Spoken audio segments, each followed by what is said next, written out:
Salut, c'est JF. Bienvenue à Sauvage comme une image, une émission qui est dédiée aux amoureux de la photographie. Cette semaine, j'ai pas d'invité. Ça veut dire quoi? Ça veut dire que cette semaine, c'est le courrier de l'œil.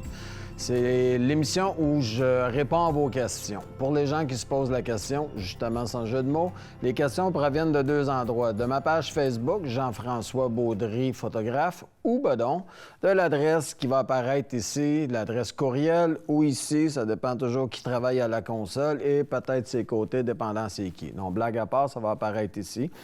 C'est des questions que je reçois, qu'à un moment donné, les mêmes questions reviennent. C'est celles-ci que je prends et que j'inclus dans l'émission. Vous pouvez me demander n'importe quoi, ou presque. Si je ne suis pas capable d'y répondre, bien, je vais essayer de trouver la personne qui peut le faire pour vous. Puis au pire, bien, il viendra comme invité surprise répondre à votre question. La première question cette semaine, c'est pas vraiment compliqué. C'est JF, qu'est-ce que tu fais quand la lumière est pas belle? Bon, là, j'imagine que tu veux dire quand je suis à l'extérieur. De toute façon, je vous dirais que la lumière, c'est ce qui est le plus important en photo. Je ne vous surprendrai pas avec ça, excusez-moi. Fait que c'est important, effectivement, dans une photo, d'avoir une belle lumière. Par contre, on va séparer les choses en deux. C'est d'un côté, c'est si je suis à la maison, et de l'autre côté, c'est quand je suis à l'extérieur. Si je suis à la maison, c'est pas compliqué. Je regarde, la lumière n'est pas belle, il n'y a rien à faire. On ne fait pas de photos, c'est aussi simple que ça. Je vais travailler des photos à l'ordinateur, je vais rattraper le temps perdu, des choses qu'on laisse toujours traîner. Je vais les faire cette journée-là. Par contre, si je suis en voyage, on s'entend qu'en voyage, c'est pas le même deal. C'est-à-dire que là, on a tant de temps pour faire de la photo, le ciel n'est pas beau, il pleut, il y a toutes sortes de raisons pourquoi que la lumière ne fonctionne pas. Ça peut être l'heure du midi. Il y a différentes façons de procéder parce qu'on s'entend que ça se peut fort bien que vous ne retourniez jamais là-bas, fait qu'il faut en profiter. Ces journées-là, qu'est-ce que je vais faire? Je vais essayer de me trouver des sujets à l'ombre. Ça peut être dans une forêt. Vous seriez surpris de ce qu'on peut faire parce que la lumière est complètement différente à l'intérieur d'une forêt. On a des faisceaux de lumière qui peuvent éclairer des choses. C'est une autre ambiance. Ça nous permet de voir d'autres choses. L'autre chose aussi que je vais faire ces journées-là, qui sont plus ou moins belles pour faire de la photographie, je vais faire du repérage. Je vais en profiter pour me promener dans les alentours pour voir d'autres places à photographier que je n'avais pas pensé dès le début. Quand je fais de la photo de voyage, je prépare quand même mon voyage. Je sais que je veux telle et telle photo, mais je me laisse toujours un peu de liberté pour pouvoir explorer puis trouver quelque chose qui est aussi beau. Sinon, je vais tout simplement rester à l'hôtel puis profiter de la situation. Mais je vous dirais que la plupart du temps, quand je suis en voyage, je veux photographier, je vais en profiter, je vais me trouver un autre sujet, c'est tout. L'autre question. JF, j'ai vu dans l'exif de tes photos que tu utilises maintenant un Nikon D500. Es-tu satisfait? Bon, pour les gens à la maison, le EXIF, c'est une terminologie. Comment je pourrais vous expliquer? C'est des données qui sont insérées dans une photographie. Le nom exact, c'est ce que je cherche, c'est Exchangeable Image File. C'est que peu importe votre type d'appareil, la plupart des appareils vont insérer ce fichier-là dans vos photos. Ce que ça va nous donner, ça, c'est un ensemble d'informations sur votre boîtier, sur votre objectif, sur la prise de vue. Ce fichier-là va nous servir de deux façons. Souvent, moi, je vais être à même de voir les différences quand je prends telle exposition, quand je rajoute telle chose. Je peux comparer des photos pour voir les changements que j'ai faits, puis me dire que quand je rajoute un peu de lumière, j'en enlève un peu de lumière dans tel type de situation, c'est beaucoup mieux. Fait que c'est un genre de façon de pouvoir regarder deux images et de voir behind the scene comment je les ai faits, puis de pouvoir les comparer. Autre chose dans ce fichier-là, ça va me servir à savoir la vitesse d'obturation, l'ouverture, la sensibilité que j'ai choisie, la focale, la correction d'exposition si j'en ai appliqué ou non, et la date et l'heure qui sont plus ou moins importantes.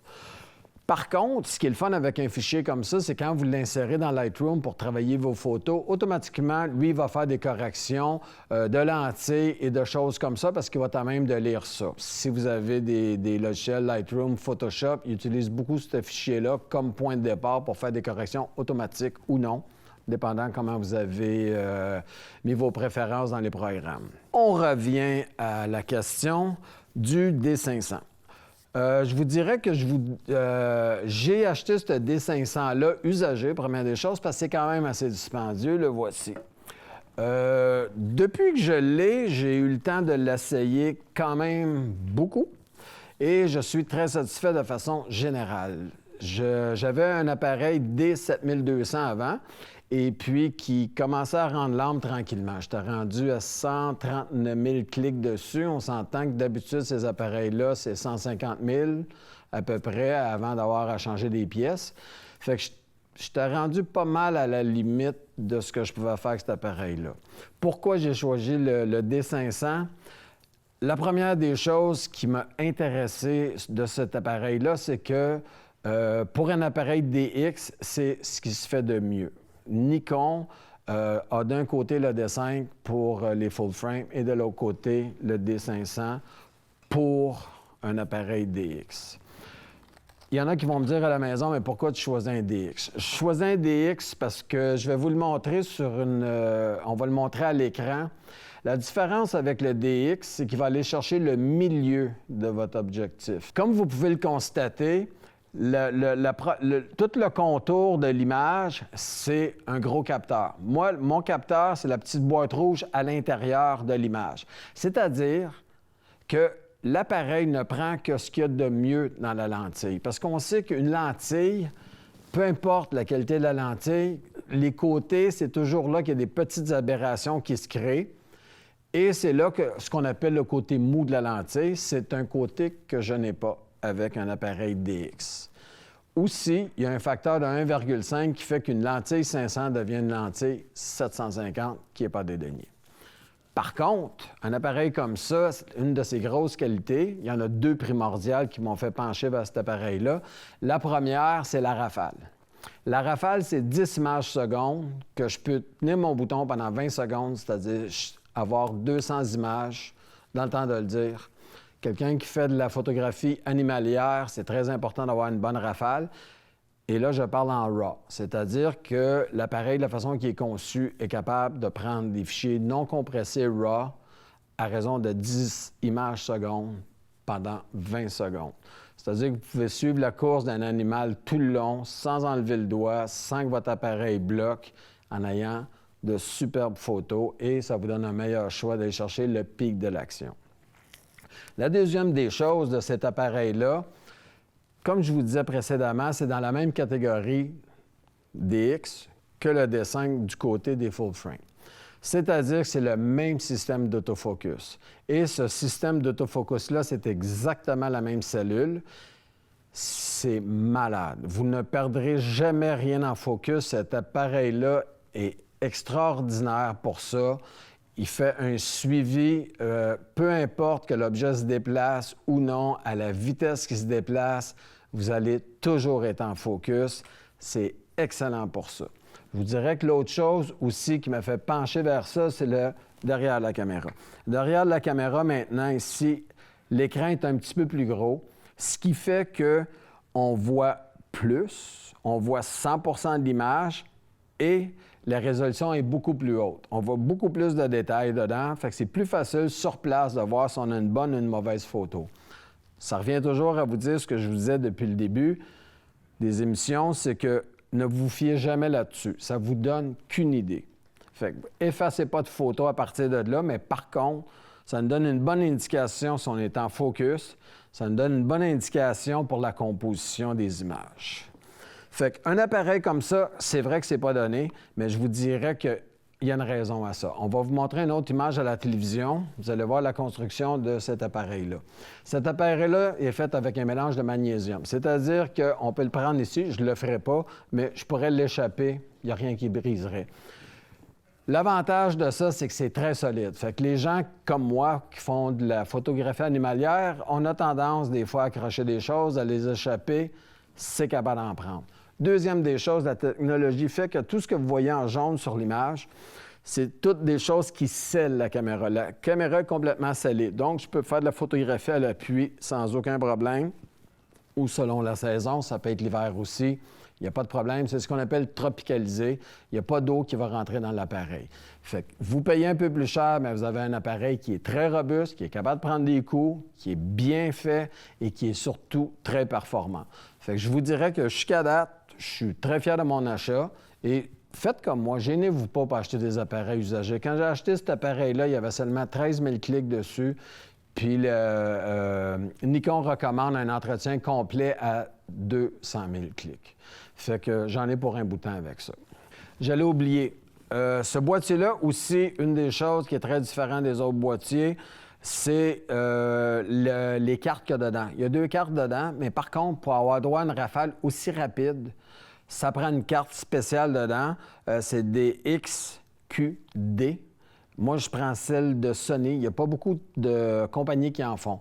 Ces cartes-là, je vous dirais que c'est presque un mini disque dur qui s'insère à l'intérieur de l'appareil qui vous permet d'avoir une rafale aussi rapide. C'est pas tout à fait le même prix. Une carte de 64 gigs ordinaire, SD, va vous coûter, on va dire 30 à peu près, 25 à 30 Des cartes comme ça, c'est 220 mais ça nous permet d'avoir une rapidité d'exécution qui est phénoménale. Autre chose aussi que je voudrais aborder, c'est les ISO pour cet appareil-là. C'est complètement dément. C'est 1,4 million d'ISO. Pas compliqué. Je pourrais prendre la photo d'un ours en pleine nuit, puis on arriverait à voir quelque chose. C'est sûr que jamais je vais utiliser ça pour ça. Par contre, pour des gens qui font du photoreportage, des choses comme ça, ça peut être intéressant. Par contre, ce que j'ai regardé dans les stats de Nikon, c'est que l'appareil a presque pas de bruit avant 7200 ISO. Fait que quelqu'un comme moi qui prend des photos tôt le matin ou tard le soir, on peut aller chercher beaucoup de vitesse avec les ISO, puis peu de bruit en retour. Fait que oui, je suis satisfait, oui, je le recommande, mais ça prend quand même des gens qui vont en faire une bonne utilisation. Commencez pas avec un appareil comme ça. C'est quand même, pas que c'est compliqué à utiliser, mais il faut savoir ce qu'on fait pour pleinement l'utiliser. JF, comment tu fais pour faire des photos l'hiver? Effectivement. Bon, je vous dirais que l'hiver, par définition, c'est un peu la saison mal aimée en photographie. Les gens, ils pensent à tort qu'il fait trop froid pour faire de la photographie, que l'appareil ne fonctionnera pas bien dans ces conditions-là. Il y en a que pour certains, dès qu'ils commencent à faire un peu trop froid, ils rangent leur appareil, leur sac, puis ça va aller au printemps prochain. Je vous dirais que pour un photographe animalier comme moi, les prises de vue l'hiver, c'est un must. Il faut absolument en faire. Je vous dirais aussi que c'est la période où certains animaux, comme les loups, les renards, ont leur plus belle fourrure de l'année. Je vais vous montrer quelques exemples. Ça, c'est, vous voyez, comme vous pouvez voir, les loups ont déjà de très belles fourrures. C'est beaucoup plus beau. Il y a le côté blanc de la neige qui met tout en valeur. On va y aller avec une autre photo. C'est ce qui nous permet aussi, quand c'est blanc comme ça, que c'est immaculé, de mettre l'emphase sur l'animal lui-même. Comme vous pouvez voir, ce loup-là, de la façon qu'il est placé, il neigeait cette journée-là. Il y a de la neige tout le tour. Le bon côté de la chose, c'est que ça enlève tous les pas qu'il y avait dans la neige. Ça fait beaucoup plus beau et on peut concentrer notre regard directement dans les yeux du loup. C'est une saison qui est particulière parce que ça met en valeur des détails, souvent, de l'animal. On va y aller avec une autre.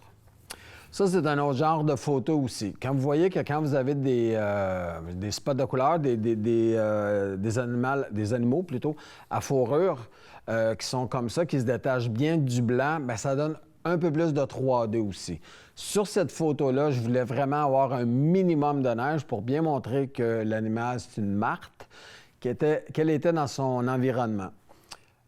J'ai gardé que le bas pour bien montrer la neige et aussi, j'ai fait ce que je fais rarement, c'est de descendre ma vitesse pour qu'on garde du mouvement dans ses pattes pour voir que c'est pas statique, qu'elle avançait vers moi. Évidemment, dans une photo comme ça, ce qui est important de faire, c'est les yeux de l'animal. C'est-à-dire qu'il vous regarde, qu'il s'en vienne vers vous, ça ajoute beaucoup.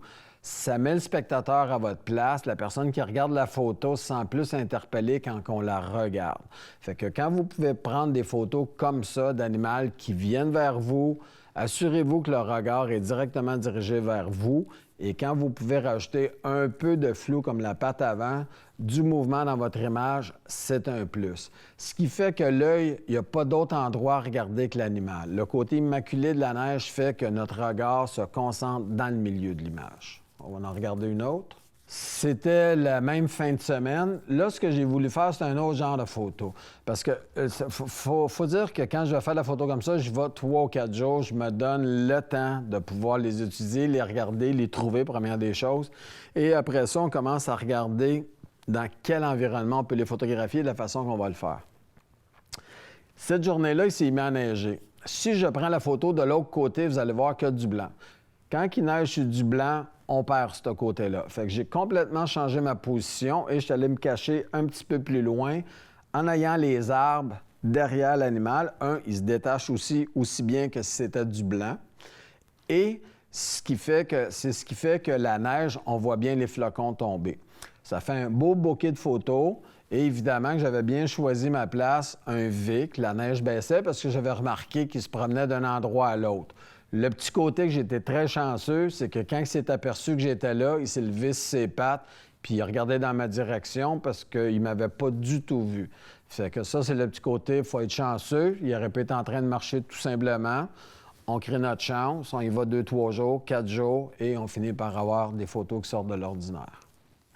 On y va avec une autre. Ça, c'est un autre genre de photo. Effectivement, quand je reçois un courriel comme ça, comment tu fais pour faire des photos l'hiver, je pense que les gens, c'est ce qu'ils veulent dire. Ça, c'est une journée qui fait froid, il vente, mais c'est des journées que, justement, le fait que personne n'est dehors, le fait que personne n'ait photographié, vous arrivez à faire des photos comme ça. Vous allez tout seul, c'est certain que vous n'aurez pas personne dans vos jambes. Et 2, vous allez chercher quelque chose que les gens ne sont pas habitués de voir parce qu'ils ne sortent pas par grand froid, et encore moins quand ils vendent. Par contre, quand on arrive à réaliser des photos comme ça où la neige est poussée par le vent, ça donne un look qui est vraiment phénoménal parce que tout est blanc et tout ce qui ressort, c'est le bout de son nez, son œil puis ses cornes. On voit la forme de l'animal qui se détache, mais ça laisse place à l'imagination aussi. Puis toutes les personnes qui vont à même de regarder une photo comme ça vont tout de suite sentir ce que vous avez voulu montrer, le vent, le froid, puis un animal qui vit dans ces conditions-là. On y va avec une autre. Le loup. Le loup. Le loup, c'est sa saison, sa plus belle saison, parce que c'est là qu'il est le plus beau, le loup blanc. C'est là qu'il a sa plus belle fourrure. Mais c'est aussi le temps où, en fin de journée, ça devient bleu. Le soleil est en train de se coucher, comme vous pouvez voir dans la photo, il y a à peine quelques spots de lumière sur son visage, parce que je voulais que son visage soit bien éclairé, et au sol où le rayon de lumière allait vers lui. Ce qui est le fun avec une photo comme ça, c'est justement le jeu de ligne. C'est que la lumière, comme elle va vers lui, le regard part du côté de l'image pour aller directement dans son visage, qui est très bien éclairé. Avec Lightroom et Photoshop, si j'avais voulu, j'aurais pu enlever facilement le bleu et rendre tout ça blanc. Mais j'aurais pas rendu vraiment la scène comme elle était. Première des choses. Puis 2, le bleu, c'est une couleur qui est froide. Ça l'ajoutait au froid et ça faisait beaucoup plus arctique. Ça faisait beaucoup moins une photo qui était prise pas loin d'ici. Ça donnait vraiment un autre cachet à la photo. On y va avec une autre. Voilà, ça, c'est une autre des raisons de sortir quand il fait plus ou moins beau. Cette journée-là, il neigeait pas mal, à gros flocons quand je suis parti. Quand je suis arrivé pour faire de la photo, je vous dirais que souvent, les animaux, c'est un peu comme les enfants. Quand il neige, ils sont excités, ils aiment se promener, ils aiment jouer dans la neige. Et quand on prend notre temps, on arrive à avoir de belles photos comme ça. Il y en a qui vont s'abstenir de prendre des photos comme ça juste parce qu'il neige. Ils ont peur pour leur équipement, ils ont peur que ça brise l'équipement. Je vais en parler un petit peu plus tard, mais ça n'arrive pas. Il n'y a pas de problème à en faire. Je vais vous donner des trucs. Mais le fait qu'il neige à l'extérieur, empêchez-vous pas de prendre des photos. Vous allez pouvoir faire des belles photos comme ça qui sortent de l'ordinaire puis qu'il n'y a pas personne qui a. Fait que ça vaut la peine d'aller dans des conditions qui sont plus ou moins belles. Vous voyez ce genre de photos qu'on réussit à avoir. Par contre, là, la seule chose que j'aime moins de cette photo-là, puis je l'ai choisie pour ça, c'est beau. Le petit est avec sa mère, son père, mais par contre, ce que je vous expliquais tout à l'heure, c'est quand vous y allez une photo, quand vous y allez une journée qui neige, ça remplit la photo. Là, on voit les pas dans la neige. Ça enlève le petit côté sauvage. Ça attire le regard pour rien parce qu'il y a des trous, il y a des différences. Fait que quand vous avez une photo que le sol est immaculé, qu'on ne voit plus les pas, puis tout ça, le regard ne va que vers les animaux. Ici, je m'en sors parce que c'est un petit qui est là. Dieu sait que tout le monde aime voir des petits animaux, des bébés. Et le fait qu'il soit bien emmitouflé dans sa mère, on ne regarde pas trop alentour. Je peux sortir quand même une belle photo de cette journée-là. Par contre, j'aurais aimé avoir exactement la même photo, mais avec de la neige partout pour tout mettre ça égal. Faire la photo d'oiseaux l'hiver, bien oui que c'est possible. Ça, c'est sur le lac Ontario. C'est des oies muettes. Ce qui est le fun dans des photos comme ça, c'est une autre journée qui neigeait et c'est le côté qu'on prend des photos directement sur le lac. Sous lui, c'est de la glace, mais la glace est très, très mince. Fait que si vous regardez attentivement, il fait son atterrissage, mais en marchant en même temps et la glace est tellement mince qu'elle casse et ça fait toutes des petites gouttelettes d'eau. Mais moi, c'est surtout le fait que je voulais avoir sa réflexion. Je trouvais que ça l'ajoutait à la photographie qu'il y a une belle réflexion de lui en dessous. Fait qu'on a quelque chose de solide. Comme c'est de la glace, ça fait quand même une belle réflexion. Puis évidemment, quand on prend ce genre de photo-là, ce qui est bien important, c'est de ne pas couper les ailes. Que ce soit vraiment qu'on rentre toutes les ailes au complet dedans. C'est un beau mouvement. Maintenant, la question la plus importante là-dedans, c'est comment on fait pour se tenir au chaud. Bien, c'est pas vraiment compliqué. C'est le principe des 3 couches ou le principe de l'oignon. Il faut avoir plusieurs couches de vêtements qui sont superposées un par-dessus l'autre. Je ne rentrerai pas dans le détail des 3 couches parce que vous pouvez trouver ça sur Internet. Vous pouvez trouver les 3 épaisseurs qui sont recommandées, le synthétique, la laine. Par contre, il y a 3 zones qui sont très, très sensibles et c'est très important de les garder au chaud. La tête, les mains et les pieds. Pour les pieds, le mieux, c'est d'adopter une paire de bas en laine de Mérinos. C'est la meilleure des choses, c'est ce qui est le plus chaud. Ça laisse passer l'air, donc vos pieds ne deviennent pas humides. Et évidemment, prenez-vous des bottes avec des semelles isolantes.